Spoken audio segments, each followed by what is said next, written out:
জুয়েল, ভোলায় কয়টি জানাজা হবে সেখানকার একটু সার্বিক অবস্থা জানতে চাই। তোফায়েল আহমেদের জানাজা কিন্তু নামাজ শুরু হয়েছে। তো আমরা যেখানে রয়েছি এটি ভোলা সরকারি বালক উচ্চ বিদ্যালয়ের মাঠে। এখানে কিন্তু এই নামাজের জানাজা কিন্তু এই মাত্রই কিন্তু শেষ হলো এবং এই জানাজা কিন্তু বিভিন্ন শ্রেণী পেশার বিভিন্ন রাজনীতি দলের নেতাকর্মীরাও কিন্তু এই জানাজা অংশগ্রহণ করবেন এবং এই জানাজা শেষে কিন্তু তার মরদেহটি তার গ্রামের বাড়ি দক্ষিণ দেউলদির কোরালিয়া সেখানে নিয়ে যাওয়া হবে। সেখানে নিয়ে কিন্তু আরেকটি জানাজা হওয়ার কিন্তু কথা রয়েছে এবং সেই জানাজা শেষে কিন্তু তার যে পারিবারিক কবরস্থান রয়েছে সেই কবরস্থানে কিন্তু তার স্ত্রী এবং মায়ের পাশে কিন্তু তাকে দাফন করার কিন্তু কথা রয়েছে।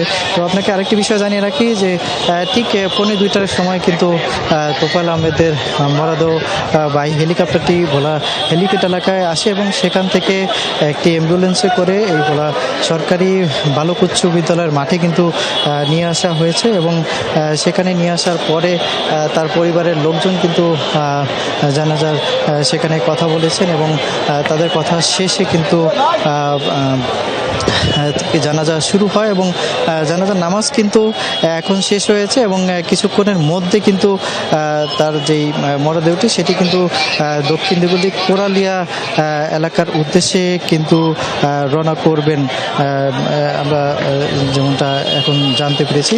তো এই ছিল আমার কাছে ভোলার সরকারি বালক উচ্চ বিদ্যালয়ের মাঠ থেকে সর্বশেষ। অনেক ধন্যবাদ জুয়েল আপনাকে।